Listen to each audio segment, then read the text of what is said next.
राजनांदगांव पत्रिका में आप सभी का स्वागत है। आप देख रहे हैं भाजपा को चुनाव के पहले कांग्रेसी खौफ जमीनी हकीकत से रूबरू होने का कर रहे हैं प्रयास। अब खबर विस्तार से। भारत निर्वाचन आयोग भले ही लाख नियमों का हवाला देकर चिल्लाते रहे, लेकिन देश में चल रहे सरकार की पार्टी चुनाव के पहले घोषणा के माध्यम से आम आदमी को रिझाने से कहीं पीछे नहीं रहते। जहां लोक लुभावनी घोषणा होती है, वहीं विपक्षी के विरोध आरोप प्रत्यारोप का दौर। पार्टी को द्वारा किए गए घोषणा को तो आम आदमी लगभग भूल ही जाते हैं और याद भी रखे तो कोई सुनने वाला है ही नहीं। वहीं पिछली घोषणाओं को भुलाकर हर बार की तरह चुनाव के पहले नई नई घोषणाएं कर लोगों को रिझाने वाला लालच देने का काम किया जाता रहा है। हालांकि निर्वाचन आयोग द्वारा इसके लिए प्रतिबंधित नियमों का भी प्रावधान मौजूद है, लेकिन भारत निर्वाचन आयोग ही की घोषणा को लेकर आंख कान मूंद कर बैठे रहते हैं। फलस्वरूप देश के बड़े पार्टी लोगों को निरंतर धोखा देने में सफल होते जा रहे हैं। इन संभावनाओं को नज़रअंदाज नहीं किया जा सकता। पिछले चुनाव में कांग्रेस पार्टी छत्तीसगढ़ में 36 घोषणाओं को अमल करने का वादा किया था, जिसमें मुख्य रूप से किसानों का कर्जा माफ, शराबबंदी की घोषणा, 10 लाख बेरोजगारों को रोजगार, राजनांदगांव में बीएमसी मिल को चालू करने की घोषणा शामिल था। प्रदेश में चल रही 5 साल की कांग्रेस सरकार इन घोषणाओं को पूरा तो नहीं कर पाए, जिसे लेकर भारतीय जनता पार्टी अब लोगों के बीच पहुंचने की तैयारी में है। इसके लिए भाजपा चुनाव घोषणा समिति बनाकर प्रत्येक विधानसभा में लोगों की मांग पर पैनी नज़र घुमाने की तैयारी में है। अविभाजित मध्य प्रदेश से बनी छत्तीसगढ़ प्रदेश में चल रही कांग्रेस की सरकार से लेकर पिछले 15 सालों तक राज कर चुके भाजपा के सरकार को एक बात आज तक क्यों समझ में नहीं आई, लोगों के समझ से बाहर है। आम आदमियों की बहुत छोटी ही मांग है जो आमजन से जुड़े हैं। सरकारी स्कूलों में बेहतर शिक्षा व्यवस्था, सरकारी अस्पतालों में बेहतर स्वास्थ्य व्यवस्था व रोजगार की व्यवस्था, जिसे पूरा करने में दोनों ही सरकार असफल है। बावजूद दुनिया भर की बातों में मस्त रहने और लोक लुभावनी घोषणाओं को माध्यम से रिझाने में मस्त रहते हैं। या यूँ कहा जाए कि सरकार में बैठे लोग चाहते हैं कि आम लोगों को जो संवैधानिक व्यवस्थाओं के तहत जो मूलभूत सुविधा है वह न मिले और इसी तरह के नौटंकी चलते रहे। इन बातों को नज़रअंदाज नहीं किया जा सकता। भारतीय जनता पार्टी के चुनाव घोषणा समिति के सदस्य शिवरतन शर्मा द्वारा प्रेस कॉन्फ्रेंस लेकर बताया कि पिछले चुनाव में जो धोखा हुआ उसे उन्हें सीख मिली है और वह अब जमीनी मांगों पर विचार करके घोषणा पत्र बनाने के लिए विधानसभा में लोगों से मिलकर सुझाव मंगाए जा रहे हैं। जहां पत्रकारों के सवालों में से शराबबंदी को लेकर, किसानों को दिए जा रहे धान के समर्थन मूल्य को लेकर, राजनांदगांव में बीएमसी मिल को पुनः स्थापना को लेकर, पिछली सरकार द्वारा बांटे गए मोबाइल के अस्तित्व को लेकर कैसे और क्या जवाब दिया, आप भी देखिए वीडियो। के विधानसभा चुनाव की दृष्टि से घोषणा पत्र बनाने हेतु एक समिति का गठन किया है, जिसके संयोजक आदरणीय विजय बघेल जी जो सांसद है और 32 सदस्यीय एक टीम है। इसमें 3 संयोजक हैं, मैं स्वयं हूँ, पूर्व मंत्री आदरणीय अमर अग्रवाल जी हैं सह संयोजक, पूर्व मंत्री आदरणीय राम विचार जी हैं और शेष सदस्य राजनांदगांव जिले से आदरणीय मधुसूदन यादव जी, भरत वर्मा जी इस समिति के सदस्य हैं। हमने इस घोषणा पत्र के लिए एक नया नाम दिया है, छत्तीसगढ़िया मन की बात। और इस घोषणा पत्र के लिए हम पूरे प्रदेश की 90 विधानसभाओं में समाज के प्रत्येक वर्ग से मिलकर सुझाव प्राप्त करने का प्रयास कर रहे हैं। हम जिनसे मिल पा रहे हैं ठीक है, नहीं मिल पा रहे हैं तो पार्टी ने एक व्हाट्सएप नंबर भी जारी किया है 95846 56500 और एक ईमेल आईडी भी जारी की है CGBJP मन की बात 2023.com Gmail। ये हमने ईमेल आईडी भी जारी की है। लगभग 50,000 सुझाव व्हाट्सएप के माध्यम से पार्टी को प्राप्त हो चुके हैं और लगभग 6 से 7,000 सुझाव ईमेल से पार्टी को प्राप्त हो गए। भारतीय जनता पार्टी ने प्रत्येक विधानसभा क्षेत्र में एक सुझाव की पेटी भी भेजी है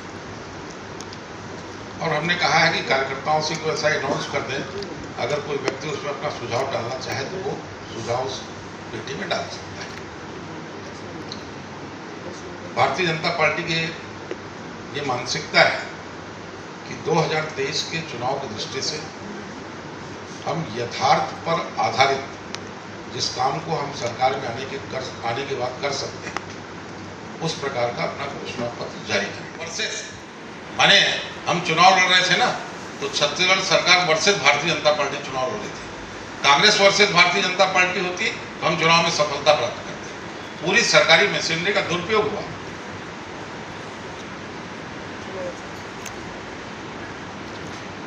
शर्मा जी, मेरा सवाल है, कांग्रेस की सरकार शराबबंदी की घोषणा की थी लेकिन 5 सालों में पूरा नहीं कर पाई। क्या आपकी सरकार शराबबंदी को लेकर कुछ अगला कदम उठाएगी? देखिए, हमने डॉक्टर रमन सिंह जी की सरकार में शराब के व्यवसाय को नियंत्रित करने के लिए पहले 3000 की आबादी में शराब दुकान बंद की, बाद में 5000 की आबादी में शराब दुकान बंद की। कोचिया प्रथा समाप्त हो जाए इसके लिए हमने शराब की दुकानों का शासकीकरण किया और एक सीमा तक अवैध शराब के व्यापार को रोकने में हम सफल हुए थे। वर्तमान सरकार ने शराबबंदी का वादा किया था, अब वर्तमान सरकार शराबबंदी के वादे से पीछे हटी।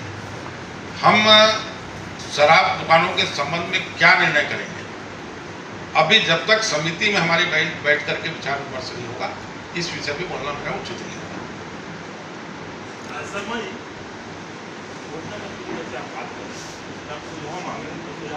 व्हाट्सएप से भी आपके पास आए हैं 50,000 ऐसा आपका कहना है। ट्राइबल बेल्ट में जहां अभी तक के आपका व्हाट्सएप नहीं पहुंचा है या उससे दूर है उसके सोलर से और वहां से लेकर सरपुर बेल्ट तक जो लोग आपको सुझाव देने में असमर्थ रहेंगे उनके लिए आपका क्या सुझाव रहेगा? आप उनके हितार्थ में आपके पास में ऐसी कौन सी घोषणा रहेगी जो उनको फुलफिल करे? पहला तो आपको बता दो, आज की तारीख में कनेक्टिविटी के लिए छत्तीसगढ़ में भारतीय जनता पार्टी की सरकार ने जो काम किया उसमें 99% गांव में व्हाट्सएप चलता है। बस्तर के भी सुदूर इलाकों में इंटरनेट कनेक्टिविटी पहुंच चुकी है। ये हमारी सरकार की पहल। एक बात। दूसरी बात, हम प्रत्येक विधानसभा में जा रहे हैं और विधानसभा स्तर के साथ साथ नीचे कस्बाई एरिया में भी हमारे कार्यकर्ता सुझाव लेने जाएंगे।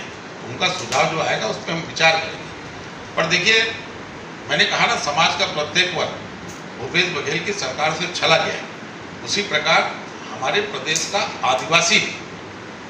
आदिवासी समाज भी प्रदेश की सरकार से चला गया है और उसमें सबसे बड़ा मामला है तेंदुपत्ते के बोनस का। आप पता करवाइए, पूरे प्रदेश में तेंदुपत्ते की तुड़ाई का काम 1 या 2 दिन होता है ना, 1 या 2 दिन, और उस वक्त बैक हो जाता है। जैसे कनेक्टिविटी की बात कर रहे हैं आप कि सारा जुड़ गया करके क्षेत्रों में, तो डॉक्टर साहब अपने समय में अपने कार्यकाल में जितने मोबाइल बांटे, अगर उतने से मैसेज अगर आपको आता है तो शायद मेरे को लगता है कि 50,000 से ज्यादा। अरे तो एक मिनट सुनिए, हर व्यक्ति मैसेज नहीं डालता। आपके पास भी मोबाइल है ना, आपने किया क्या? ये व्यक्ति की स्वेच्छा के ऊपर रहता है। हम जिसको मोबाइल दे रहे हैं जरूरी थोड़ी को हमको सुझाव देगा। यहाँ जितने लोग बैठे हैं, आपने दिया क्या सुझाव? शर्मा जी, आप माने ना माने, किसान का मुद्दा जो है कहीं ना कहीं इस चुनाव में इफेक्ट करता है, हर चुनाव में करता है। भूपेश बघेल कहना है कि किसान के लिए हमने बहुत कुछ किया, आप उस तोड़ को कैसे निकालेंगे? देखिए, भूपेश बघेल ने किसान को धोखा दिया। कर्ज माफी के नाम पे खाली सहकारी समितियों का अल्पकालीन ऋण माफ हुआ, मध्यमकालीन दीर्घकालीन ऋण माफ नहीं हुआ, नंबर 1। नंबर 2, 60,000 सिंचाई पंप के कनेक्शन लंबित हैं, किसान पैसा बटा चुके हैं। उसके लिए 600 करोड़ रुपये प्रदेश सरकार को देना है, पर प्रदेश सरकार नहीं दे रही, इसलिए उसका नुकसान किसान उठा रहा है।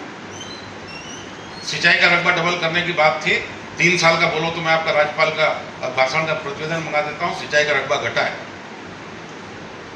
और जो 2500 कीमत देने की बात करते हैं, मैंने पहले कहा कि समर्थन मूल्य में जो वृद्धि हो रही है उस पैसे को भी भूपेश बघेल की सरकार अपने 2500 में समाहित कर रही है। तो किसान की भला नहीं किया, किसान को भूपेश बघेल जी ने, सरकार ने ठगा है। और जहाँ तक मूल्य की बात है, आने वाले समय में भारतीय जनता पार्टी किसान के हितों को ध्यान में रखते हुए अच्छा से अच्छा करने का प्रयास करेंगे। शर्मा जी, इसी में किसानों को तो आखिर 2640 रुपये का भुगतान मिल ही रहा है, आपकी सरकार कितनी देगी? मैंने कहा ना, हम अच्छा से अच्छा करेंगे। और आपको 2640 का खाली एक उदाहरण दे देता हूँ। 2018 में जब 2500 की कीमत भूपेश बघेल जी ने घोषणा की थी ना, उसमें धान का समर्थन मूल्य था 1750 रुपये। अभी किसान जब 2022-23 का धान बेचा है तो उसको कीमत मिली है 2040 रुपये, माने 290 की वृद्धि किसने की? केंद्र सरकार ने समर्थन मूल्य में की। तो 2500 में 290 जोड़ता तो किसान को मिला था 2790, और वो चारों किस्त का बोनस देने के बाद दे रहा है 2640, माने 150 कम दे रहा है। आपकी सरकार 2790 देने के लिए सक्षम है? हमारी सरकार किसानों को अच्छा से अच्छा कीमत दिलाने की व्यवस्था करेगी।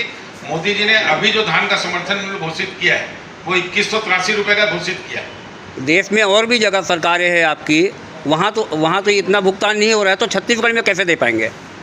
देखिए, ये छत्तीसगढ़ भारतीय जनता पार्टी केंद्र की अपनी केंद्रीय नेतृत्व से बात करके उसका रास्ता निकालेगी। कांग्रेस की सरकार आने से पहले मित्रों, वीडियो पसंद आए तो राजनीति पत्रिका को सब्सक्राइब करें, लाइक करें, कमेंट्स करें। धन्यवाद।